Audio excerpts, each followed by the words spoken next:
चिराग जी लगातार राजनीतिक गलती पे गलती करते आ रहे हैं कि हाजीपुर लोकसभा पर आदरणीय पशुपति कुमार पारस जी का जो दावा है वह कमजोर है, जीतन राम मांझी जी का या आदरणीय उपेंद्र कुशवाहा जी का, तो इसमें कहीं कोई विचलित होने वाली बात नहीं है। नेतृत्व तो हमारे नेता आदरणीय पशुपति कुमार पारस जी का है और 5 सांसद हमारे साथ हैं। चिराग पासवान इकलौते सांसद हैं जमुई से।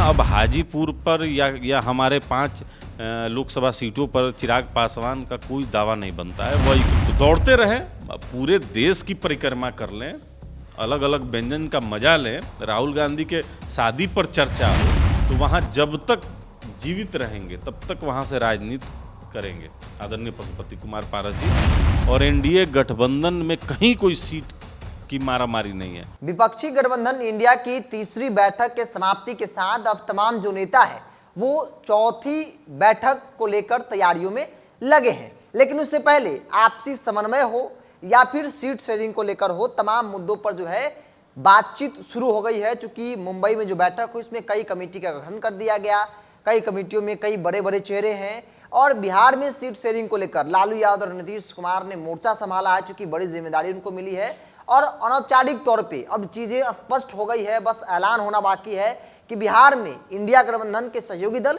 कितने सीटों पर कौन सी पार्टी चुनाव लड़ेगी।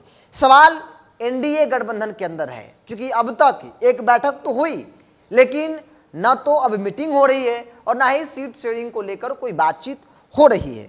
आखिर वजह क्या है? मेरे साथ बातचीत करने के लिए राष्ट्रीय लोजपा के प्रवक्ता हैं चंदन सिंह। भाई, इंडिया गठबंधन जितना फास्ट और तेजी से चल रहा है, आप लोग दूर दूर तक दिखाई नहीं दे रहे हैं। सीट शेयरिंग, समन्वय को लेकर तमाम चीज़ों पर समिति का गठन कर दिया गया, चीज़ें अब स्पष्ट हो रही है, आप लोग का पर्दा नहीं उठ रहा है कि भाई कौन कितने सीटों पर चुनाव लड़ेगा। देखिए, बहुत रफ्तार में चलने से बिरजू जी एक्सीडेंट का खतरा बना रहता है और इंडिया नाम से जो गठबंधन बना है, ये 3 बैठक इनका हुआ, महाराष्ट्र में भी हाल फिलहाल में हुआ, लेकिन निकल कर कुछ नहीं आया सामने। वही पुराना राग कि भारतीय जनता पार्टी जो है वह इतिहास बदलना चाहती है, तो सामाजिक सौहार्द बिगाड़ रही है। देखिए, विकास पे बात करना चाहिए गठबंधन को, अगर किए हैं वास्तव में तो विकास पर यह गठबंधन बात नहीं करता है और मूल मकसद जो है वह भारतीय जनता पार्टी को सत्ता से हटाना है, माननीय प्रधानमंत्री जी को प्रधानमंत्री के पद से हटाना है और उस पद पर खुद को स्थापित करना है, चाहे नेता जो भी हो। अभी तो नेता ही लोग का आपस में ही तय नहीं है, तो दौड़ते रहें, पूरे देश की परिक्रमा कर लें, अलग अलग व्यंजन का मजा लें, राहुल गांधी के शादी पर चर्चा हो, लेकिन ये लोग कर क्या रहे हैं? अभी आपने सुना होगा कि स्टालिन जी के जो पुत्र हैं उदयनिधि स्टालिन, क्या कहा उन्होंने?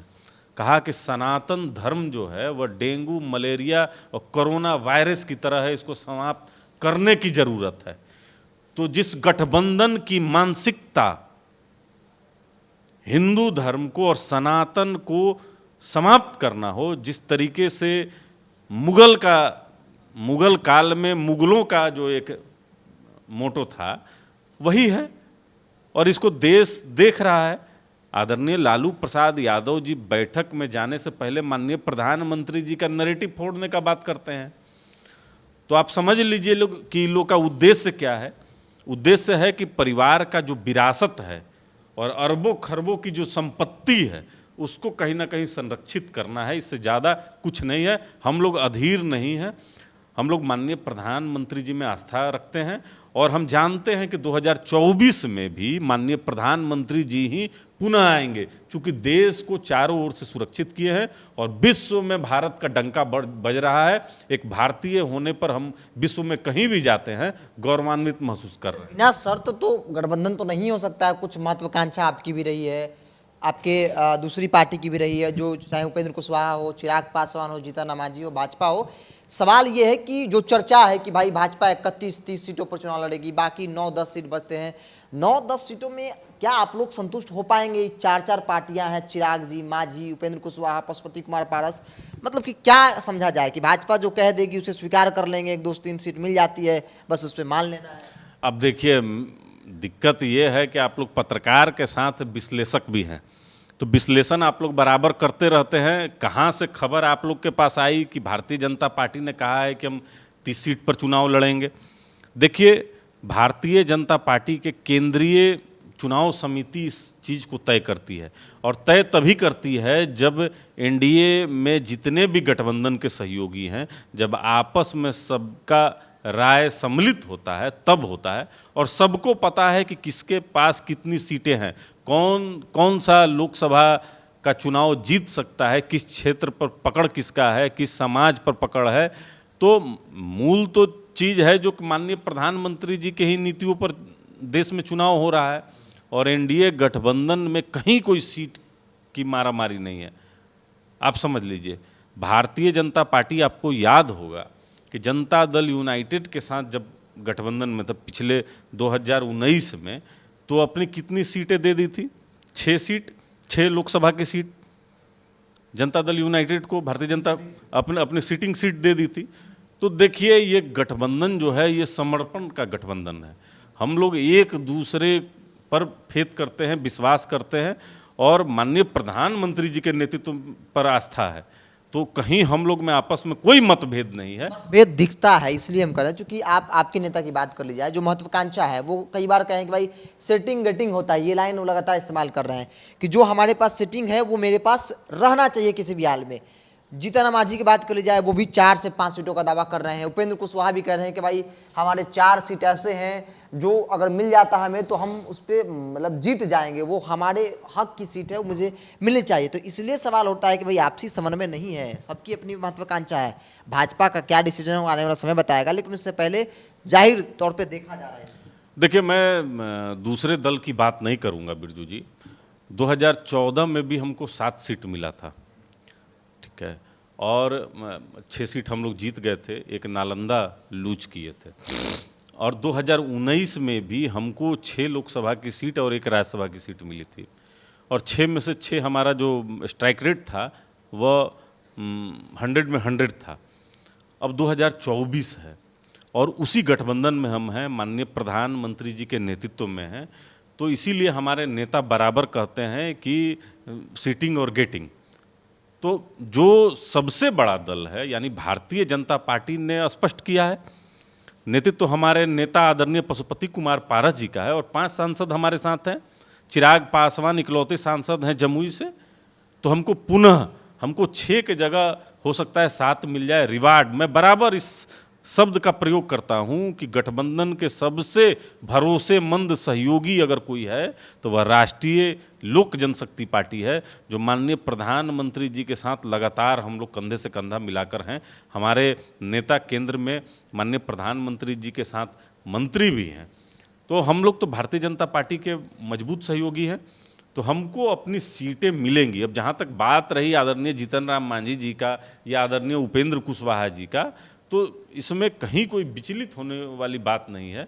सबको सम्मान मिलेगा इस गठबंधन में, और एकजुट होकर जब 2024 में हम उतरेंगे तो बिहार की 40 लोकसभा सीट जो है, आप देखिएगा कि 40 में से 40 हम लोग जीतेंगे। माफ कीजिएगा, हाजीपुर लड़ रहे हैं, चूंकि आपके जो नेता के तेवर है वो इस ओर इशारा कर रहा है कि अगर भाजपा हाजीपुर सीट को लेकर कुछ कही, अगर इब्बट वहाँ हुआ तो फिर फैसले लिए आ सकते हैं, जो तेवर दिखा रहा है। अब देखिए, आप लोग स्वतंत्र हैं, कहीं भी दिखा सकते हैं, लेकिन आप बताइए, मैं आपसे एक उदाहरण पूछता हूं कि क्या भारतीय जनता पार्टी का इस देश में एक भी नेता, एक भी सिंगल कार्यकर्ता तक किसी ने कहा हो कि हाजीपुर लोकसभा पर आदरणीय पशुपति कुमार पारस जी का जो दावा है वह कमजोर है? यह सवाल ही पैदा नहीं होता है। मीडिया ने एक हैबोक बनाया है, चूंकि अब कारण जो भी रहा हो, तो हमारे नेता बोल देते हैं इस विषय पर। तो इसमें कहीं कोई इफ्बट वाली बात नहीं है। हाजीपुर के सांसद हैं और वहीं से वो केंद्र में मंत्री भी हैं, और स्वर्गीय रामविलास पासवान जी की कर्मभूमि रही है। 1977 से आदरणीय पशुपति कुमार पारस जी वहाँ पर लगातार संघर्षरत रहे हैं, और वहाँ के महान जनता इनको सदन पहुँचाई है।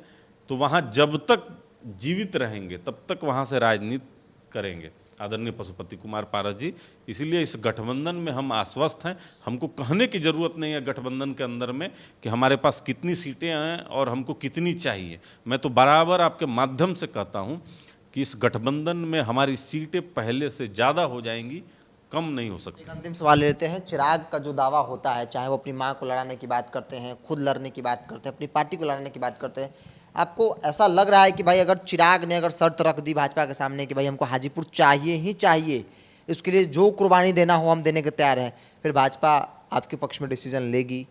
देखिए, चिराग जी लगातार राजनीतिक गलती पे गलती करते आ रहे हैं। 2020 में उन्होंने गठबंधन से बाहर निकलकर और 136 सीट पर अपने प्रत्याशियों को खड़ा करके अपनी जमानत जब्त कराई। अब देखिए, लंबे समय के बाद इस गठबंधन में पुनः वो आए हैं, चूँकि वो बाहर रहकर समझ गए कि भाई कुछ होने वाला नहीं है, सदन भी नहीं पहुंच पाएंगे। तो यहाँ अब हाजीपुर पर या हमारे 5 लोकसभा सीटों पर चिराग पासवान का कोई दावा नहीं बनता है। वह इकलौते सांसद हैं जमुई से, और सदन के अंदर में वह राष्ट्रीय लोक जनशक्ति पार्टी के ही सदस्य हैं। तो जब हमको 7 सीटें या 8 सीटें संभवतः मिलेंगी, उसमें से एक हाजीपुर की सीट हम लोग उनको देंगे चुनाव लड़ने के लिए। चिराग पासवान को हम लोग चाहते हैं कि वो जमुई से चुनाव लड़ें, और हम बड़ा हृदय करके चिराग पासवान को अपनी तरफ से गिफ्ट करेंगे वो सीट। चाचा जो है वो चिराग को गिफ्ट करेंगे एक सीट, चूंकि चाचा की पार्टी यानी या फिर यूँ कह ले कि जो लोजपा है उनको अगर 7 से 8 सीटें मिलती हैं तो इसमें एक सीट चिराग पासवान का होगा। वो सीट होगा जमुई का, क्योंकि वो गिफ्ट के तौर पर दिया जाएगा कि आप वहां से लड़िए, हम आपके लिए तमाम जो एनडीए के सहयोगी दल है वो मजबूती से प्रचार प्रसार करेंगे। लेकिन सवाल अभी भी है एनडीए के अंदर सीट शेयरिंग को लेकर, क्योंकि अलग अलग दलों की जो महत्वाकांक्षा है, जो उनके बयान है, उसमें बड़ा सवाल है। चाहे वो जीतन राम हो, उपेंद्र कुशवाहा हो, या फिर बगल में बैठे चंदन सिंह की पार्टी राष्ट्रीय लोजपा हो, या चिराग पासवान की पार्टी लोजपा हो। कई सवाल है सीट समीकरण को लेकर, सीट शेयरिंग को लेकर, क्योंकि महत्वाकांक्षाएं बड़ी है। हालांकि यह सब कुछ आने वाला भविष्य और भारतीय जनता पार्टी को तय करना है कि कैसे और किस तरीके से आपसी समन्वय को स्थापित करते हुए सीट शेयरिंग किया जाए।